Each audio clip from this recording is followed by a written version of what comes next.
Komentar orang Vietnam, FIFA Matchday Indonesia dan Vietnam sudah berbeda, karena Indonesia mainnya di kualifikasi Piala Dunia. Berikut ini komentarnya. Semoga Indonesia menang melawan Cina dan Bahrain untuk melampaui prestasi Thailand dan Vietnam di babak ketiga kualifikasi Piala Dunia. Pemain Indonesia yang baru dinaturalisasi adalah Mees Higlers yang harga pasarannya setara dengan seluruh tim Vietnam.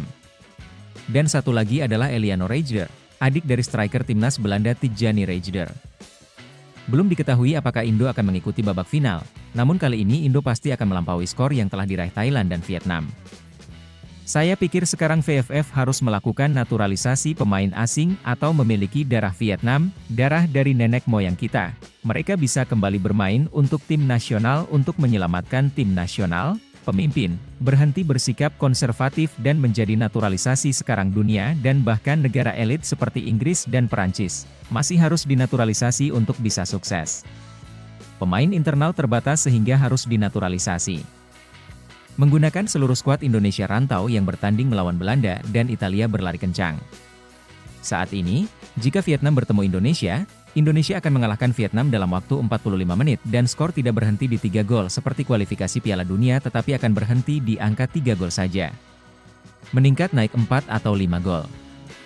Saya pikir butuh waktu 5 tahun untuk masuk timnas, orang asing tidak punya darah.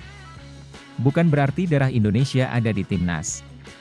Melihat ke Indonesia, ada orang-orang yang tidak berlatar belakang Indonesia dan tetap lolos ke timnas. Saya tidak tahu apakah mereka menunggu 5 tahun, tapi saya melihat mereka bergabung dengan tim nasional begitu cepat. Saya masih yakin masyarakat Indonesia bisa ke Piala Dunia 2026. Karena mereka merupakan wakil dari Asia Tenggara, kakak tertua se-Asia Tenggara. Indonesia akan berpartisipasi di Piala Dunia ke-26.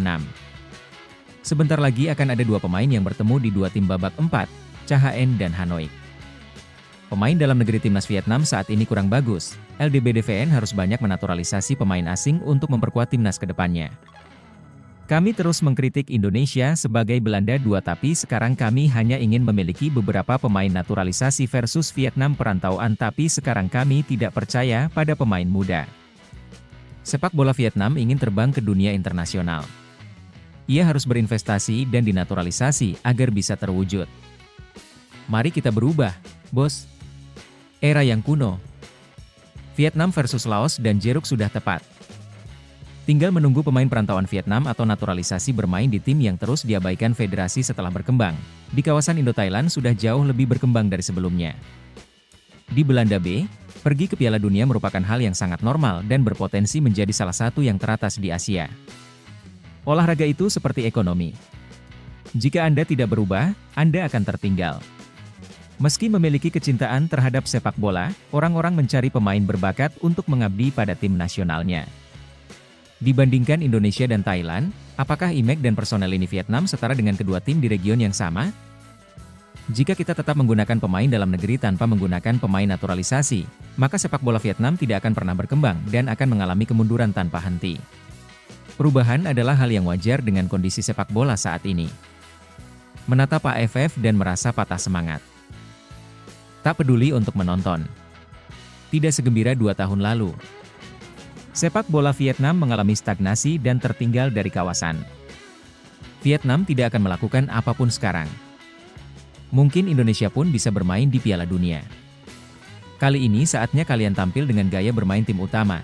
Namun jika kalian tidak mempunyai core seperti ini sepertinya kalian akan kehilangan posisi pelatih. Vietnam saat ini, sejujurnya, sangat miskin. Mereka menaturalisasi seluruh tim sepak bola dan saya memiliki seorang pria yang kulitnya tergores dan terkelupas. Prosedurnya sangat sederhana. Satu negara berbaring membiarkan negara lain mendominasi, negara lain berani berdiri dan berjuang merebut kembali tanahnya, pihak mana yang lebih jaya? Mengakui naturalisasi adalah jalan terbaik menuju kesuksesan. Ahwan, sejujurnya, latar belakang imigrasi sangat buruk, tetapi Anda tidak dapat mengikuti ujian naturalisasi. Aku bahkan tidak bisa menelepon ke jaringan jembatan Vietnam di luar negeri. Tapi aku bahkan tidak bisa menelepon untuk mengumumkannya. Aku bosan sekali dengan orang-orang yang bekerja di industri sepak bola cukup menggunakan motor mobil dan pelumas ini. Tujuan Indonesia adalah menghadiri Piala Dunia 2026. Setelah 3 generasi pelatih, orang yang sama tidak pernah menemukan orang baru. Di negara lain kalau mau naturalisasi bisa, tapi di Vietnam butuh waktu beberapa tahun dan masih belum paham? Sial, sistem saya mengecewakan. Kalau pemain sepak bola Vietnam punya darah Vietnam, mudah saja, tidak sulit. Filipina juga membutuhkan waktu beberapa tahun. Mengapa Anda tidak menunjukkan apa yang mengingatkan Anda pada VFF? Mengapa berbicara tentang VFF membosankan? Vulgaritas di Vietnam. Sudah terlalu lama dan terlalu rumit dan saya bosan. Mengapa membawa Rafaelson ke sini? Dia orang Brasil dan tidak ada hubungannya dengan orang yang mementingkan diri sendiri. Populasinya 300 juta orang, perekonomian kuat di Asia Tenggara, tapi kita harus menggunakan uang untuk mempekerjakan orang asing untuk bermain sepak bola, sementara di dalam negeri kita harus membersihkan kursi? Indonesia masif dinaturalisasi, lalu apa yang dilakukan pemain dalam negeri selain pulang kampung beternak bebek? Haha. Vietnam tidak bisa mengimbangi Indonesia dan Thailand sekarang. Vietnam kini menghadapi Indonesia dari kekalahan demi kekalahan? Itulah sejumlah komentar dari orang Vietnam membandingkan timnas Indonesia dengan timnasnya. Gimana pendapat kalian? Silakan komen.